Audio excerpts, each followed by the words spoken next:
Welcome to TWitWoW, the best wrestling podcast made for wrestling fans by wrestling fans on the web today.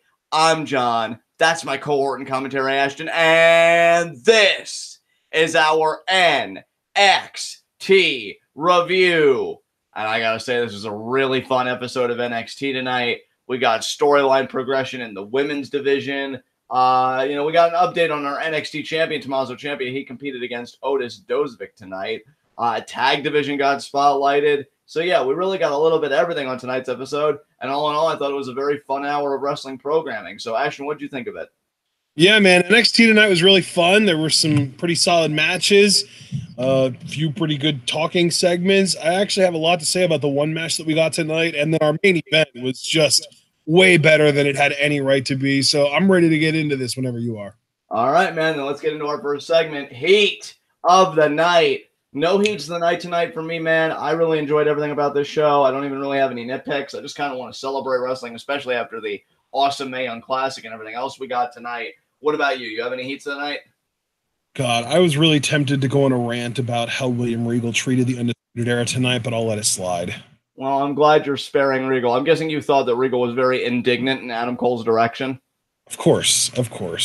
Well, we'll give you your pulpit in just a few moments, because if neither one of us is a heat of the night, then that means let us get right into our NXT review. And just to kind of carry that momentum, we open with William Regal, and he's about to talk about the Aleister Black investigation, but to be fair, Adam Cole and the rest of the Undisputed Era do interrupt. So, Ashton, your retort? I mean, yeah, because obviously they're sick and tired of hearing about this Aleister Black crap. And they, first of all, Roderick and Kyle O'Reilly want Regal to get the War Raiders off their backs. And Adam Cole is pissed off that Regal hasn't gotten back to him about cashing in his rematch clause on Ricochet. So, yeah, they have reason to be upset. And all Regal seems to care about is this dumbass Aleister Black investigation. He thinks he's Sherlock out here. So, in summation, Adam Cole is 100% within the right of the argument. Yeah, I worry about you sometimes. Look, I have no grounds to fight this. I feel like Regal was just being an authority figure, but I guess some people feel like the Undisputed Era was done an injustice somehow. That said, I still love these guys. I love how they can pipe in, like, just as, like, with asides while somebody's on the mic. Like, for example, Adam Cole could be like, I'm better than Pete Dunne and Ricochet, and then Roderick will just pipe in as an aside. Oh, that's a great point. That's like, I love that they talk to each other that way. I love that dynamic. It was great energy in this opening segment. I love that Regal really is like this imposing authority figure. I kept waiting for him to whip out the line like, "Oh, Adam, remember who you're talking to, or remember who makes matches around here." And I realized that Regal is the only GM that really doesn't do that. And I really appreciate that. It's like he knows who he is. He doesn't have to go around. That's because NXT is much more about showing and not telling. So rather than having him say, I'm the one who makes matches around here, he just gets back at people by making matches. And did he get back at Adam Cole? Because he says you will get your North American Championship rematch.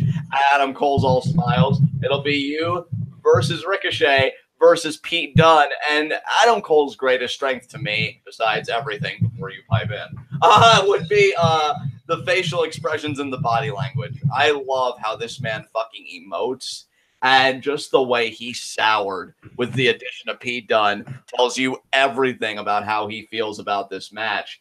And then I love, like, a moment later where he's like, "Oh, Kyle and Roderick, you don't have to worry." And they high five right in front of a distraught Cole. Like, "Oh, well, Cole's in bad shape, but we're not, so fuck yeah." Like, nice solidarity, guys.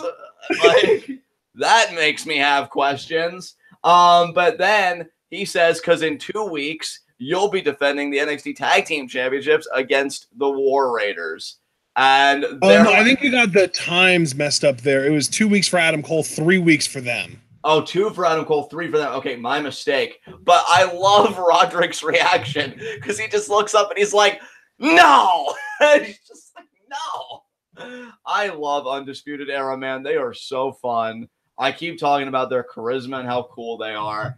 And yeah, this segment just resonated with me in every way possible.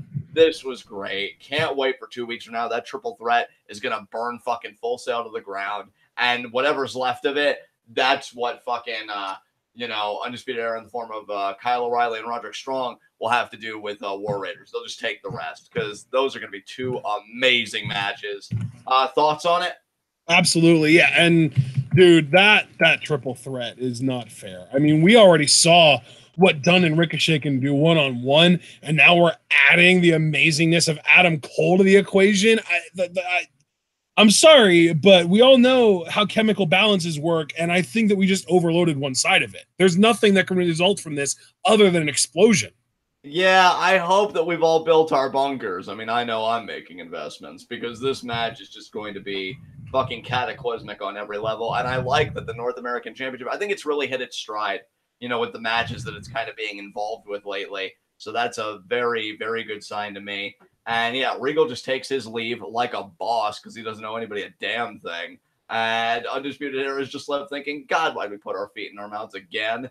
But fun opening segment. Nothing more I could say than that. Unless you have anything you want to add, we can move on. All right, let's move on then. Up next, we got Johnny Gargano being interviewed by somebody with a camera in the parking lot. Next week, he returns to action to face Tony Nese. I think that's pretty cool that we're going to be getting Nese on NXT.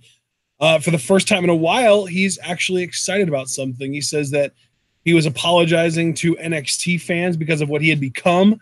He says that he went home and he had to get his head right. He said that for the first time in a long time, he's seeing clearly and that he's got to get knocked down and be lower than ever in order to stand up to be taller than he's ever been. Next week, he's going to become the man that he was always meant to be. And of course, he can't be Johnny Wrestling just sitting on his couch. You know what? I really like this promo from Johnny. I think what's really made me warm up to Johnny as a babyface, not just in like the fan sense, but the general sense, like, okay, he's going to be okay, is just that he's willing to admit that he's fallible. He's willing to acknowledge how the crowd's reacting to him. And I'm not even talking about like acknowledging like, oh, they're loud. No, he knows what the noise is. It's displeasure with him.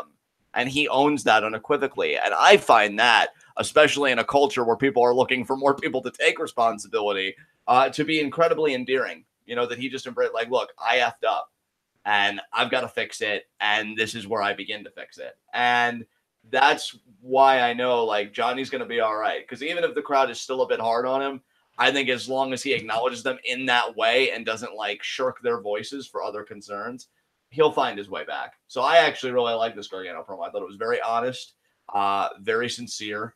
And, yeah, he seems like he's in a good place. I would like him now to really just slowly begin his ascent while Ciampa continues to maintain his spot at the top. And yeah, let's do this again at a future takeover, preferably the takeover before Mania. So we'll see. Yeah, definitely. But the thing is, the segment isn't over there because Johnny and Candice continue walking and they get confronted by one Lacey Evans, who shows up and decides, oh, you know what I could really be spending my time doing right now is talking shit on Candice LeRae. So yeah. It's a shame that, and when she says she's referring to Candice here. It's a shame that she wants to separate her career life from her personal life. A real lady and a good wife would fight beside and defend her husband no matter what.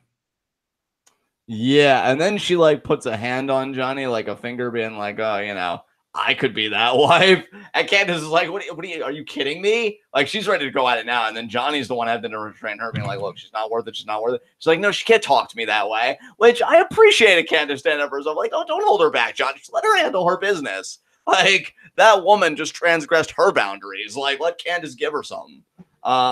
So I hope Candice beats her ass. The idea that Lacey gets to associate with this kind of talent really tells you like they are trying to make her into something, as if we weren't already convinced of that already with her beating Kyrie a little while back. So yeah, Candice versus Lacey. I honestly don't see it going well with the role that Lacey's been on, but we'll see. Maybe Candice can stop her. I mean, dude, it's Charlotte minus the lineage plus Trump support. Yeah. Oh. Let's be real. That's exactly who Lacey Evans is.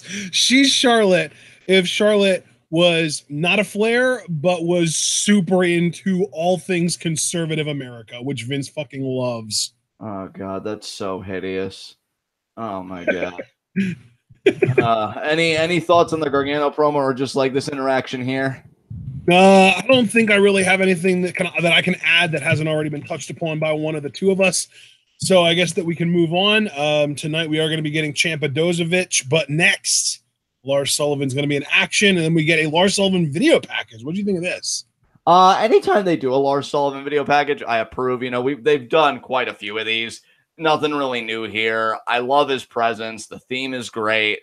I mean, really, just the whole thing I think is fantastic. So yeah, this is definitely a solid video package for sure.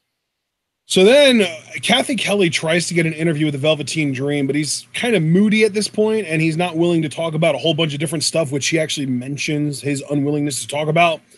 And then he kind of implies that Ciampa attacked Aleister Black, and she asks him about it, and he's just like, I'm not a snitch, but the writing is on the wall. Now do your job. Yeah. You know, dude, I love that the Velveteen character isn't willing to talk about things that don't revolve around him. It's like, look, if you're interviewing me, talk about me. I don't even really necessarily think this is a narcissistic thing. Like, I'd feel the same way he is. You've got the microphone in my face, and your first question isn't even anything to do with me. It's about two guys that I'm not connected with in any way. So, like, fuck off. You know, so I don't blame Velveteen in the slightest, and I'm liking, you know, the tude that he's bringing to the table and everything. I think it's great. And yeah, I really enjoyed his promo here. You know, it was cutting, it was succinct, it was everything it needed to be. So, yep, absolutely. So then we do get to our first match of the night: Lars Sullivan versus Victor Orchik, even though he literally had the word Walker on his tights. So I'm guessing he was something Walker on the Indies that we just don't know about. Right. Victor Orchik, and Lars, you know, he does his usual dominant stuff, but a couple minutes into this match, EC3 attacks him from behind and does a really good job. Like, he closed eyes him over the top rope. And then, like, EC3 was going to get out of the ring, and Lars grabbed him by the throat, and he kind of, like, throttled him and pulled him up to his feet and stuff. But then EC3 fought him off, clubbed him off the ring apron, and then, I mean, Lars was successfully kind of fended off. So, yeah, like, Lars smiled on his way up the ramp, which is scary as all hell, but EC3 really stood his ground here. Yeah. I mean, an EC3 Lars program really doesn't do much for me, if I'm truthful. But, you know, I mean, it is what it is. It's going to happen. I hope Lars goes over, but this may be where EC3 starts to, like, climb out of the hole that Velveteen put him in. And Johnny before that, because let's remember, Johnny more or less squashed EC3 because he was in that, like, enraged state. So we'll see what happens. But, yeah, I mean, I guess it's to kill time. I'm still hoping that Lars and Keith Lee have a feud, and we'll get to Keith Lee later in the show. But, yeah, I guess EC3 is quality filler, I suppose. Yeah, man. All right, well, after this, we find out that we are going to be getting Kairi Sane in action tonight, but next we're going to be getting Street Profits versus the Mighty. And before we get to that, we get another update from Regal backstage on the Aleister Black investigation. He says that he's narrowed things down but still needs answers. But then Nikki Cross comes out of his office and says she needs to play with Bianca again. And then she grabs Regal's arm and says, I know. And then she walks away.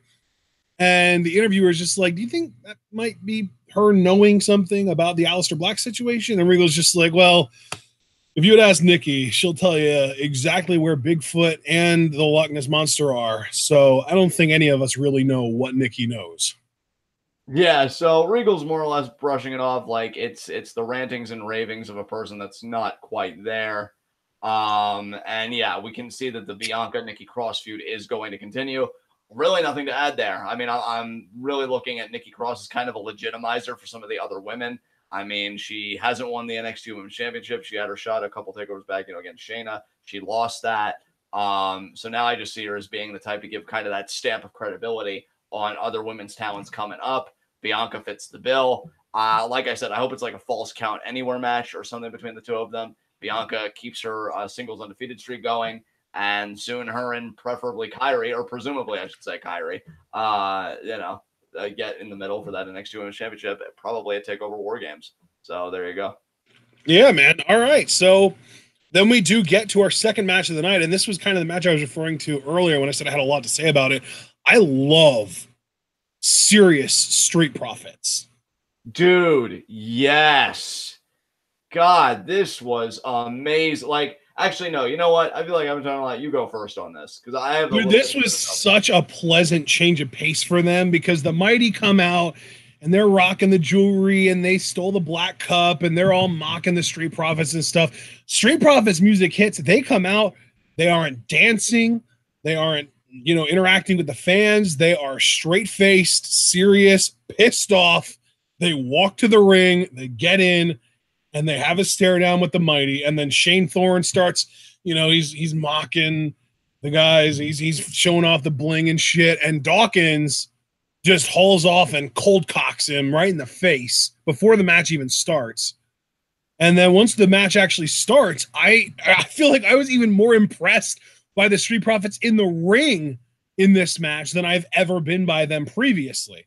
Because, I mean, Montez is incredible. Dawkins is pretty good at the power stuff. I actually, when Dawkins started this match on offense, I kind of had the vibe that, like, I kind of want to see this dude as, like, a solo act heel because I don't know if he's ever really been like a serious, pissed off, angry heel in NXT. I feel like he's only ever been like the cocky heel, which is obviously like the easiest type of heel to play, I think. And I want to see a serious, angry, pissed off, like a Ciampa style heel from Angelo Dawkins because he's got some stuff and he's a freaky athlete too, man. That drop kick that he threw was incredible. And then Montez Ford, good Lord, this dude is a super freak athletically. I mean, you mentioned being impressed by Mustafa Ali's tope con hilo earlier tonight on 205 Live. Montez said, "Hold my beer." Holy shit, his tope. Yeah, hold my cup, right? Yeah, hold my pimp cup. Exactly. Yeah, his tope was incredible. And as far as the actual match itself goes, the Mighty, anytime one of the Street Profits is in the ring, which is obviously at all times, so whoever it happens to be that they're in the ring with, they are constantly on the isolation game. Mighty is constantly trying to keep whoever is in the ring with them away from their tag partner, trying to prevent that tag from happening. And it ends up actually winning them the match because in the end, it's their isolation of Montez Ford and the fact that they were able to kind of luck into him slipping in between the steel steps in the ring post, and then Shane Thorne thinking quick, taking advantage with the drop kick into the steel steps, kind of crushing his one leg. They took advantage of that with their constant isolation of him and his bum leg by Shane Thorne picking up the win with a figure 4 jackknife pin. Which was gorgeous. Awesome. Yeah. This was honestly my favorite match of the night. And that's not even to say there weren't any other good matches because the main event was way better than it had any right to be. I just loved both of the teams and what they were doing for me in this match. This was great. Yeah, dude. I mean, I'm right there with you. You know how I feel about Street Profits, especially the kind that we've been getting. But just that pop in the face to start and them taking it seriously and Angelo Dawkins doing like the body shots in the corner, wall talking trash. I'm like, damn. Like it's amazing. More of this, please. And really, I think we are going to get more of this because of the fact that the Mighty won. Yeah. Yeah. This isn't over. And I'll tell you. I hope this leads to Street Profits continuing to be more serious and angry. And it's not like one of those stories where they're like, oh man, we weren't ourselves in that last match. That's why we lost. We got to go back to being us. And they go back to doing the goofy shit and having fun with the crowd and all that. Like, I get that can be fun for the live crowd, but as a television audience member, it was way better the way they were doing it tonight when they were serious and trying. I mean, dude, for me, just to kind of make the best parallel I can, it was a lot like when Enzo and Cass were feuding with the Revival and Cass's leg got crushed. You know, the promos that Enzo did after that, talking about how, like, you targeted my family, and then Cass came back. I felt like that was one of the best programs that Enzo and Cass ever did because they went from, like, the jokes and the zingers to, wow, you showed how fragile and how vulnerable we are, and we're coming out full force. And I feel like you got something akin to that here with the Street Profits versus the Mighty. And I agree with you wholeheartedly about your assessment of Dawkins because this is the most impressed I've been with him in his entire NXT tenure. But again, though, I have to spotlight Montez Ford. This dude's hot tag, Jesus Christ. When he did like that flip, it was almost like a back body drop and landed on his feet or whatever. Yeah. That blew my fucking mind. I was like, God damn. And then the whole spot with the leg getting crushed and everything and how he sold it, fantastic. And then that finish with the kind of figure four jackknife cover, beautiful. The Mighty win clean. I love that. I love that. They win. I mean, the thing is, like, they win clean, but they also win kind of dirty too, because the way that they won was taking advantage of situations, doing cheap tactics. Like, you know, towards the end there, you saw Nick Miller pull Angela Dawkins off the ring apron, which is legal, but kind of shitty to do. You know, like all of the stuff that they were doing were like legal technically, but also like frowned upon kind of stuff, you know, and it worked. They're kind of playing in that ambiguity a little bit, where it's like it's legal, but and there's always that. Yeah, like it's legal, but you're an asshole for doing it. And then the Mighty would respond, "But nothing, we won." Yeah, and, you know, exactly. It's legal, which is all that matters. And even if it wasn't legal, if the ref doesn't count it against us, we don't give a shit. You know, honestly, if their next matchup keeps kind of at this level, I'll actually be grateful that there's a secondary feud in the tag division, because before, and you know this, I felt bad for the Mighty, that I'm like, you know, I wish they'd be pursuing the tag titles. Obviously, they can't with Undisputed Era currently being the champions. But honestly, after this match, again, if they keep it at this tone and everything, this will be a great match to position the Mighty as contenders if War Raiders win the tag title soon, which I'm assuming they will. And honestly, this feud's the best thing to happen to the Street Profits, because I'm starting to care about them a little bit again after my interest was like totally dead, thinking, well, Montez, call me when you're single. You know, like, call me when you're on the single circuit. That works on so many levels. Yeah, you know, it's like goddamn. But no, I think this is a really good thing for the Street Profits. So yeah, big thumbs up to everybody. This was great. Yep. All right, what came after this, brother? After this, we had another big announcement, you know, Ciampa Dozovic tonight, and then we get Kairi in action next, and that is exactly what we went to next. Vanessa Bourne versus Kairi Sane. Really kind of another like exhibition match where, you know, Vanessa kind of grabs Kairi's pirate hat and makes fun of her and then kicks out of the ring. She did like the one cool thing that Vanessa did in this match was like a rotating suplex, where she got her up and then rather than falling straight back, she like rotated around to the back. It was a really cool looking suplex. It was almost like Goldust's finisher. I don't remember what it's called. The Final Cut. Yeah, it kind of reminded me of that a little bit, except it wasn't inverted. But it basically amounted to an exhibition match. And the one thing that Kairi did different here was she did the sliding D in the middle of the ring instead of up against the turnbuckle. So that was the only real change. And then she immediately won via insane elbow. But this was really just an exhibition match to just kind of be like, hey guys, Kairi's here. She's still good. And by the way, pay attention to after the match is over. Yeah, just to give my quick thoughts on this. First of all, Vanessa Bourne is a complete meanie, and she got exactly what she deserved. Second of all, hey man, I see a lot of upside in Vanessa. I think she's got a ceiling. No, she absolutely does. She absolutely does. I think that's kind of why we were disappointed that she wasn't in the NYC too, because I am a big believer in something that you said many podcasts ago. You only get better by facing those that are better than you. And if Vanessa got to step in the ring with any of the people that we're seeing emerge for the second round, she would have gotten better by the end of it. Like that would have been a dude. Vanessa being in the tournament would have been worth it after one singular cheer for me. Yes, exactly. But no, I do like her. I do like her. She's definitely got a presence. I mean, she calls herself the Vision, for fuck's sake. But you know what a huge Kairi fan I am. So like that's going to work to Vanessa's benefit as well, because she instantly gets the heat from me. When she kicked Kairi's hat away, I could literally hear my heart breaking inside. And Kairi's face, I was like, oh God, how could you take the smile off that face? As another note, I personally prefer the sliding D in the middle of the ring. I think it comes off better to me, that variation, than in the corner. I get why she does it in the corner for the setup for the insane elbow, but yeah. I don't know. Well, dude, the thing is, usually when she does it in the corner, it's more of a setup for the Alabama Slam, which is the setup for the elbow drop. Right. And to me, if you do it in the middle of the ring, like, I don't know. I think you just remove a step, which exactly. And by the way, I do want to point out the crowd was super into Kairi. Like, did you hear them get into her like robot walk to set up for the sliding? Yes, dude. Biggest smile on my face. I'm sure. And, you know, insane elbow was great. And then I kind of have to sigh here because, like, can Kairi ever just complete a dance sequence We're all having fun. We're all getting in touch with our good side. And Shayna interrupts again. And Kyrie again with the face of the night because she's still doing the dance when she hears the music. And then just the way it ends. And she just like has this grin like, oh, that'd be life as NXT Women's Champion. What do you want, Shayna? You know, let's talk about this again.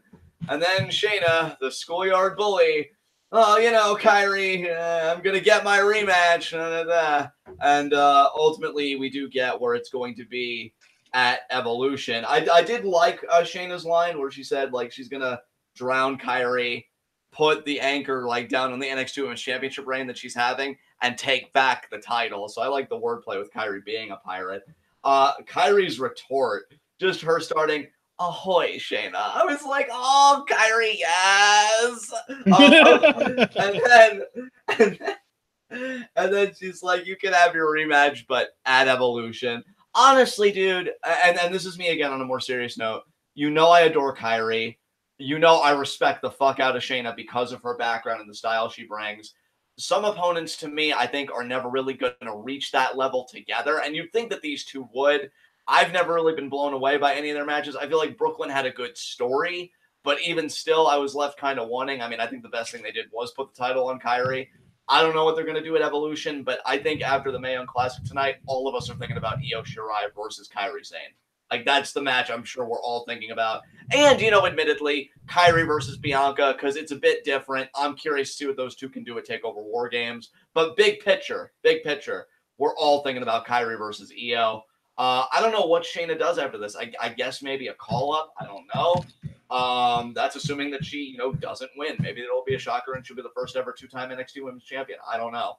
But good talking segment here. We're going to get a Survivor Series 5-on-5 match. It's going to be Ronda, Shayna, Natalya, and the Bella Twins versus the Riot Squad, Ember Moon, and Nia Jax. Damn. That we'll see. We'll see. That's going to be Shayna's first pay-per-view match on the main roster. Yeah, we'll see, man. But good talking segment. We'll see what comes of it. God, just imagining Shayna fucking Baszler teaming up with the goddamn Bella Twins makes me damn near vomit. She should eliminate herself after putting the Kirifuda clutch on Nikki. And maybe breaking Bree's arm. In fact, no. Yeah, well, I mean, the thing is, her breaking Bree's arm would do everyone else in that match a favor because then she wouldn't be able to actually injure someone else. Yeah. Oh. So she only needed one leg to be able to do it to Liv on Monday, so I don't know. Damn, going hard. What are you, the Revival? But yeah, I got nothing else to say about this, man. Unless you have anything to add, we can move on. Forever the Revival. Dude, they are so good. No, up next, though, we had Otis Dozovic and Ciampa both getting ready backstage, and then we got a Keith Lee interview talking about, oh, he's 2-0, he wants gold, NXT championship in his sights. And then he walks in on Kona Reeves, who's telling him, oh, I don't want to be bothered, I don't want to be bothered. They kind of, you know, exchange formalities, and then he goes for a handshake and snubs Keith Lee on the handshake. And then he tells Keith that he needs to wait his turn. And Keith says, oh, you've been turning heads. You've got the finest set of losses in NXT. I'll give you the opportunity to bask in my glory. I love this man. You know, it's so like Keith Lee definitely had, and I know Javaris is probably going crazy in the chat right now because we know what a huge Keith Lee fan he is. Keith Lee to me has such a natural presence. I love his speaking voice. You know what his speaking? It's gonna sound like I'm insulting him. I make the weirdest parallels, and that's honest to God, just all that this is. You know what his speaking voice reminds me of just a little bit? Have you ever heard Alf speak? Like, yeah, I get hints of Alf in Keith Lee's voice, and I'm like, oh God, that's because I always thought like his voice sounds vaguely familiar to me, and that's where I get it from. But dude, I mean, let's all be honest here. We're all just waiting for the day that Lars and Keith Lee have a promo off, because Keith Lee even began his promo with, indubitably, like, yeah, I want you two to exchange words, like, in the highest possible way. Who can be the most verbose in one promo between Keith Lee and Lars Sullivan? The people need to know. But yeah. Oh my God. What were Lars' favorite words again? Do you remember? Oh God. I think he might have said pusillanimous once, but I know. No, I know. Oh yeah, that unequivocally was one of them. Unequivocally was one of them, yeah. I just imagine them. I just imagine Keith Lee being like, indubitably, and then Lars is just like, unequivocally. Yes. Just saying big words back and forth, trying to outdo one another. And then if Full Sail really wanted to be obnoxious in a good way, they would go, oh, with each big word. Like, yeah, that would be amazing. But yeah, dude, I mean, he's got such a natural presence, his swagger. It's funny because his swagger, you would think with any other person, it would be telegraphed as a heel, but there's such a charm to it, you can't help but love it and buy into it. And he immediately declared, like, yeah, I want the NXT championship. I love that. He's getting right down to brass tacks. And, like, I just want to prove that I am limitless. And then any guy is going to be good with me when they put that fucking shit stain on the face of the earth, Kona Reeves in his place. Oh, the finest set of losses. And then, yes, you tell that truth to him, Keith. You tell him to aim lower because he's fucking worthless. Christ. The thought of him breathing keeps me up at night. It makes me fucking sick. Oh, my God. I hate him so Hey, much. John, I have some really unfortunate news for you. He's still breathing, isn't he? He not only is he still breathing, but he's actually currently employed. Oh, life isn't fair. But they are going to face off. It's great that Kona Reeves is like really what he's always been, a jobber, except a jobber with slightly more visibility than he's used to. And Keith Lee just continues his ascent. Like, honestly, and it's not just because of the Kona Reeves own, just Keith Lee's presence, excuse me, I'm getting all tongue-tied, was really the highlight for me, or one of the highlights of the show. Like, I smiled just hearing him talk and, like, you know, bask in my glory. Like, I'm living for it, man. I'm living for it. So that's all I got to say about that. If there's anything you want to add, we can move on. All right, we can move on then. Up next, we get to we get a little bit of information. We find out that the Forgotten Sons will be in action next week, and we're going to be getting Lars Sullivan versus EC3 next week as well. So that I am looking forward to very much. And then we get to our main event: Otis Dozovic versus Tommaso Ciampa. My God, this match was better than it had any right to be. Dozovic is fucking awesome, and he's going to be a massive star one day. Yeah, I mean, this was great. You have Ciampa as the heel champion, knows his character intimately inside and out. Otis is the tag team guy, but he called out Ciampa, saying, you know, Ciampa was the one that attacked Aleister Black, and when, Ciampa tried to intimidate him, Otis didn't back down. A very simple story that led to one of my favorite kind of matches. You know, that's when the underdog, even if they're not the underdog, size-wise or whatever, but experience-wise, the underdog steps up to the biggest dog in the fucking yard. Not you, Roman. Sit the fuck down. Ciampa. Roman wishes he had Ciampa's clout.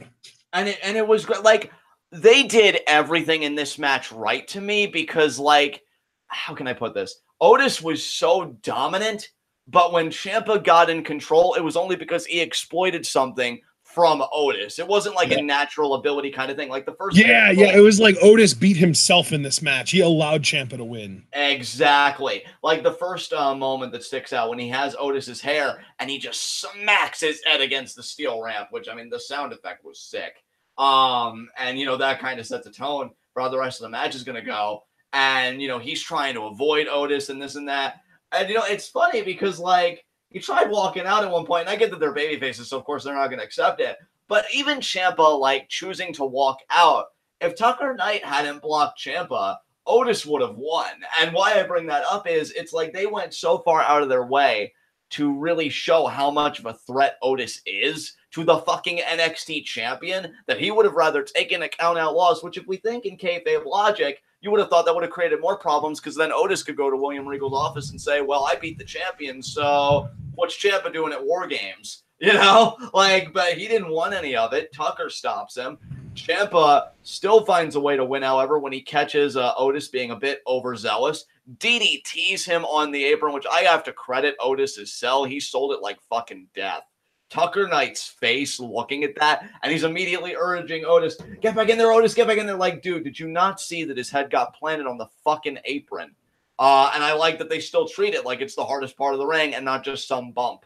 Because then Otis gets back in the ring, or tries to, which looks like a Herculean effort. Ciampa,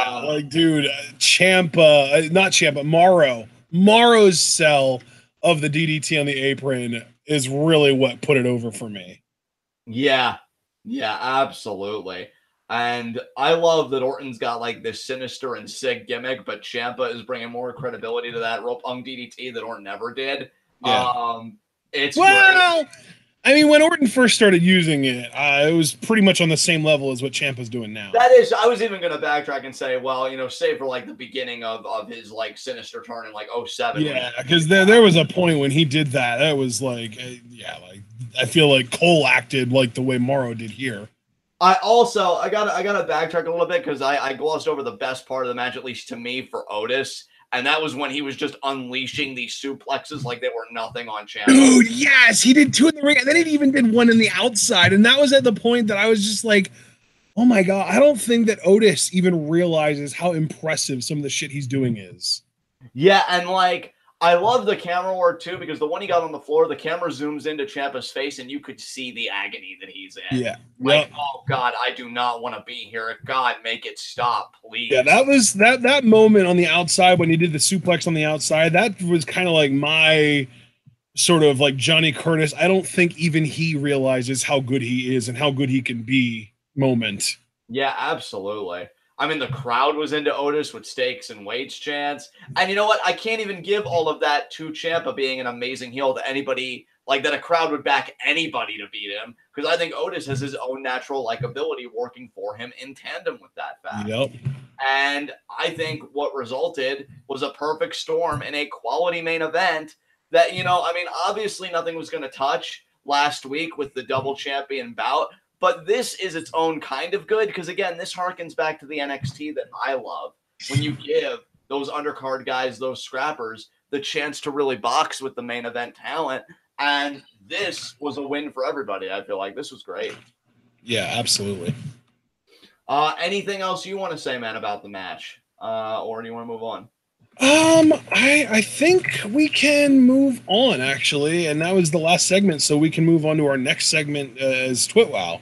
All right. Well, before we do that, I want to go through very quickly with our plugs. Guys, first and foremost, follow Ashton and myself on Twitter. Ashton's pinned tweet is the TWitWoW schedule, all recordings for the month of September, which September is almost over. But pretty soon he'll have a pinned tweet for the TWitWoW schedule for the month of October. So keep an eye out. Keep your finger on the pulse. Click that follow button so you can keep track of the TWitWoW schedule on Ashton's Twitter. The pinned tweet on my Twitter is for Q&A, which is the 27th, which technically is today after midnight, but we'll just say tomorrow because we're going live with that at 7 p.m. Eastern time. I actually just got done recording all of your questions, so I'm all caught up. But if anybody still wants to submit questions, you can. Again, that's my pinned tweet. You can submit them through Twitter, YouTube, Facebook, Discord. I'll get to the Discord in a second. If you do visit the TWitWoW Facebook page to submit your questions, please leave a like on your stop by. You can submit up to 4 questions per Q&A, and you can divide them up however you like. Moving on, the TWitWoW Teespring store, we have a litany of merchandise, wrestling-based merch. We have a Tranquilo t-shirt for LIJ or Andrade if you prefer. It doesn't matter. Tranquilo all day, every day. We've got a Kevin Owens, because he's a father, damn it, t-shirt as well. As well as Scum Squad inspired merch, including... He put his back into that one, y'all. I did, y'all. Including a mug, a sticker, all the good stuff for our Scum Squad faithful. So please check out the Teespring store. We're sure you'll find something you'll like. And finally, the TWitWoW Patreon. Guys, Patreon has been popping lately. We've been doing a few Patreon requests because you guys are fucking amazing and we appreciate it. Anybody that doesn't know that may be new to the channel, first of all, welcome to your new favorite wrestling podcast. Secondly, our Patreon currently is dedicated to maintaining doing SmackDown Live and 205 live reactions. That's the new bundle, replacing Progress Live reactions. But the goal is the same, $120. And if you want to help us meet and maintain that goal, the best way to do it is to donate $3 a month and gain membership to the TWitWoW Discord, the ultimate fan server experience. You could talk about everything from wrestling to video games to music and even some naughty stuff. We have a not suitable for work tab. So you know what I'm about. You know what I'm talking about. You know who the most active in there is? James. Fucking no, James hasn't been in the Discord in a while, dude. No, fucking Sal. Wow. It's always those good Christian boys, am I right? Sal has a tendency of popping into the NSFW tab, posting a lewd picture of someone that he likes, and then saying bye and just leaving. And he does that like multiple times a week, I feel like. Oh, Salsworth.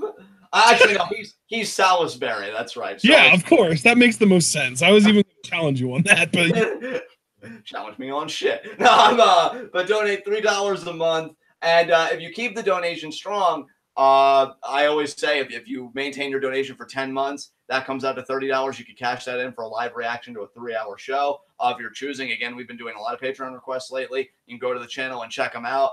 I call it a win-win-win-win because I think everybody benefits. So please, if you can, consider donating to the Patreon. We would greatly appreciate it. With that said, let us get into our final segment, high spots and low shots. And my low shot. You're so extra right now. Damn right, I am on my bullshit today. My low shot, I gotta say, is Otis because unlike me, he probably can't tell up from down right now because his brain's got fucking scrambled. So have that with your steaks and weights, Otis. Hey, to be fair, all that extra fat and protein he gets from steaks is going to help his brain recover really quickly. I'm sure he will. Who's your low shot? Well, I think my low shot has to go to Vanessa Bourne because you thought you were hot shit. And what did it turn out she actually was, John? A warm fart. Bingo. Yeah.